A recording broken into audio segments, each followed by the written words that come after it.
I've always had this passion for ancient Egypt since I was a little girl, and doing this made me realize that luxury goes far beyond the modern, insular, fixed definition that we have these days. And if we just pay attention and look a bit deeper, we will realize how beautiful luxury can be. Egyptians not only seduced all my senses on conceptual beauty, but I honestly believe that they deepened my soul. I just think we can learn so much on how powerful giving meaning and just believing in things can be and have a great effect on our lives. So I want to show you ancient Egyptian luxuries, what the woman from the Nile told me. As you can see, the first luxury we have are mirrors. Today, wherever we turn our heads, we see our reflection. Bathroom, phones, shopping windows, we scroll past our image without pause. But Egyptians believed that mirrors reflected not only physical appearance, but an individual's truth and clarity. To see oneself was a ritual, not a reflex. I believe returning to that clarity, feeling fully, and to remember that sacredness of our own presence is what we need. The materials that they used were bronze, copper, and silver, and these metals were burnished to a soft, oval, glowing surface, polished until it caught the kiss of the sunlight. Then they attached it to a handle, which was normally made of ivory, faience, or metal, and they sometimes carved it with protective messages from Hathor, the goddess of love. Something really important is that when these mirrors were neglected, the mirrors dimmed and vanished. Therefore, they had to be maintained, taken care of as if they were alive. I really believe that not everyone who's rich has taste, because I live in a city where I see many rich people with these houses and these gardens that are so horrible. I don't know if it's only my taste that is strange, but I feel that Egyptians really understood the art and the beauty of gardens. Because what makes a garden luxurious? Carpets of artificial grass, symmetry and minimal everything. Egyptian gardens were paradises full of life, sanctuaries full of a variety of trees, each with different fruits, colors and flavors, an intimate auditory, paradise on earth. The air was thick with the breath of jasmine, myrrh, and so much more. People were proud of gardens. It was a reflection of their care, attention, love, and intention. They were a state of being, blossoming within. Next, we're going to talk about jewelry. Egyptians didn't see stones as inert matter. They were living carriers of meaning, cosmic symbols, and energy transmitters. Carrying one was special. First, lapis lazuli, ocean blue. This is my favorite one. A profound contemplation for depth. Nut, the goddess of the sky, stars, and its hypnotizing pigment. Then turquoise, bright, joyful blue-green treasure. This represented fertility, the beauty of rebirth and reproduction, love for motherhood and divine femininity.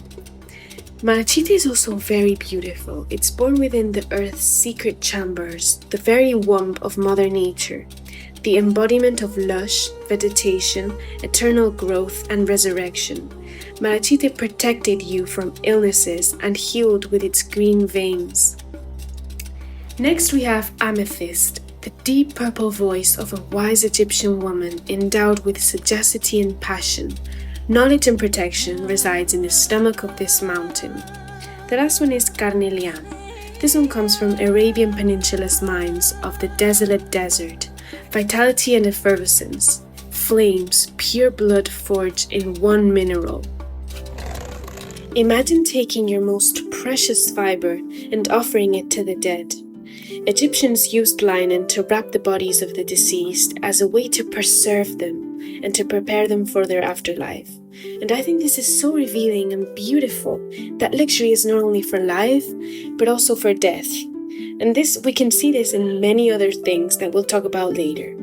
But I don't know about you, but for me, when I have something really special, it's like I don't want to damage it. I keep it safe in my wardrobe, almost too precious to wear. But Egyptians used it because it was part of their life. Have in mind that linen was a true luxury. It was a time-consuming process that required skill.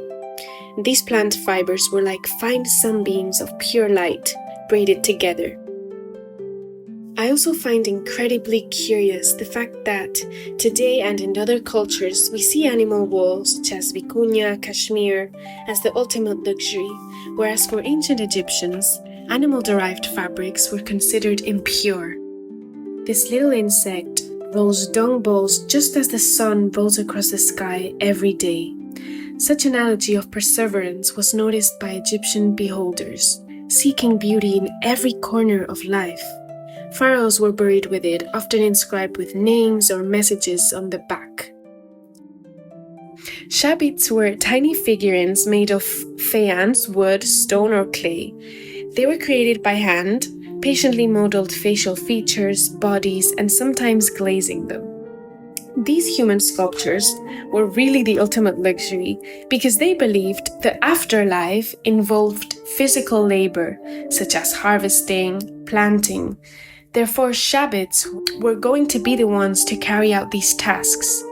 It's said that Tutankhamun was buried with a total of 413 Shabits. Pay attention to how much in Egypt they valued color. Every color held meaning because every color was real. Ebony wood had this deep black glossy hue. Black wasn't the color of death in the frightening sense as it is in Western cultures. Instead, black was the tint for eternal life and death cycle. Every year the Nile flooded and deposited a black silt across villages. And this black earth was incredibly fertile. It gave rise to many crops. So that's why they named their land Kemet, meaning the black land, in contrast of the surrounding desert, red land. So colors were alive. They were not synthetically engineered, but drawn directly from nature's hand. I think kohl is so much beauty for the soul. I'm so in love with it. Egyptians, both men and women, applied these powdered minerals, normally black from galena, around the eyes. A simple eyeliner, which we call today, was once what guarded and protected against illnesses and against the evil eye and from the blinding sun glare. So wearing kohl was like no longer feeling naked, tracing the delicate outlines through which we see the world. Now, the blue lotus. Egyptians believed that before the world existed, there was only none, a formless, deep, infinite ocean, no sky, no land, no people, no gods. From the stillness of this water rose the blue lotus, which opened with the sunrise to reveal Ra and closed at dusk, sinking in the waters, just like animated poetry. This beautiful flower alleviated anxiety, induced lucid dreams, and altered the consciousness due to its many properties. Medicine, memory, and magic, infused primarily in oils and scents, and used as aphrodisiac in drinks. Blue lotus was felt, not seen, not explained but experienced.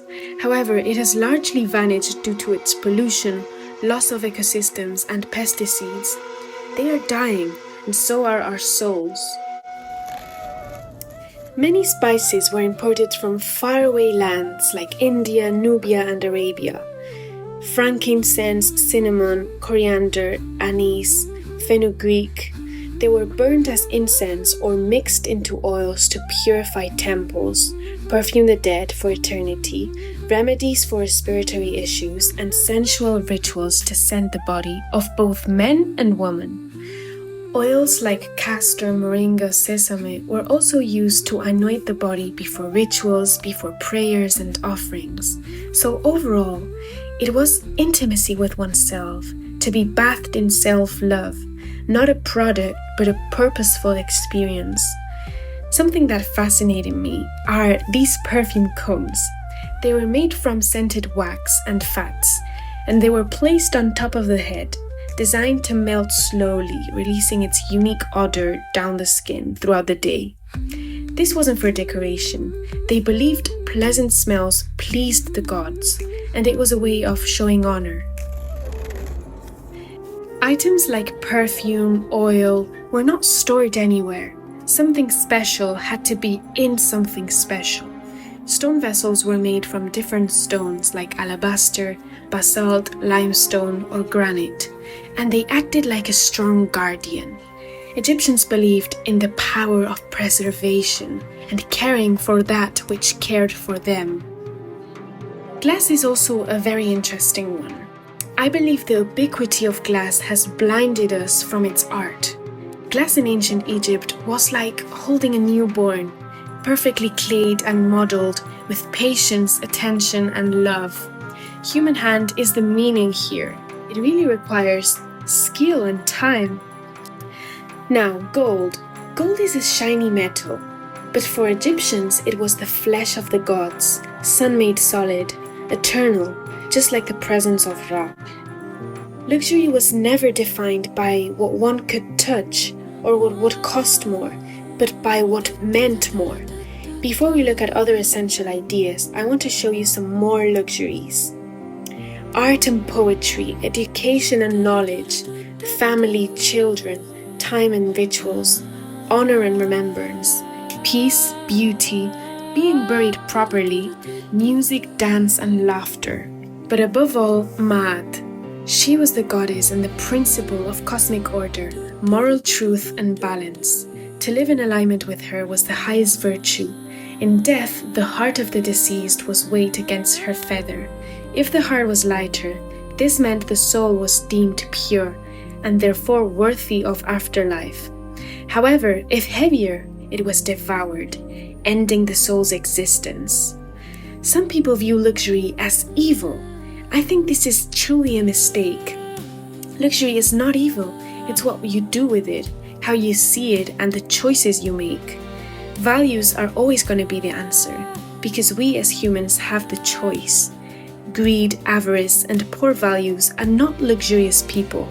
They are simply people with money. Luxury in Egypt had the power to reflect your devotion and gratefulness to the world we inhabit. When luxury became excessive, selfish, or abusive, then it no longer was luxury. It was morally dangerous. It disrupted Maat. And then it meant it threatened the entire cosmic balance. It could cause Isefet, which is chaos. There are many wisdom teachings warning, do not be arrogant because of your wealth. You're only a steward of what the gods have given you. It was not the object that corrupted, but the heart behind. Luxury transformed into evil when it only fed ego, pride, and a heavy, burdened heart. Luxury unites us. Realize how many Egyptian luxuries came directly from nature, from the world itself, and how disrespectful it is to ignore it, to ignore the fruits of life, in essence, to ignore luxury. Egyptian people considered life was the greatest gift. They were deeply in love with life. I think they can teach us a lot about how to truly appreciate and love. Paradise is a place on earth. They had respect for nature. They depended on it, physically and spiritually. They didn't consume luxury. They believed in it. And that's what we've lost. Egyptian people gave meaning. And when this happens, the thing is no longer a thing. It comes to life, to your life. Funny how life presents this paradox of having no inherent meaning, yet we are the ones who must create it. Something incredibly curious to me is that people normally say that we are born in this world with nothing, spend our lives collecting stuff, and die with nothing. However, Egyptians believed so much in luxury that it would accompany them into death. It was no longer a piece of jewelry or a ceramic, it was part of their being. Is this why we have so much overconsumption in our world? We are lacking meaning, purpose, and intention. We have to open our eyes to life, and as Egyptians said, to our heart. For them, true luxury wasn't the number of things you had, but how you cared about them, how you lived, how you were remembered, and whether your soul would rest in beauty forever. Thanks for watching, and I hope to see you very, very soon.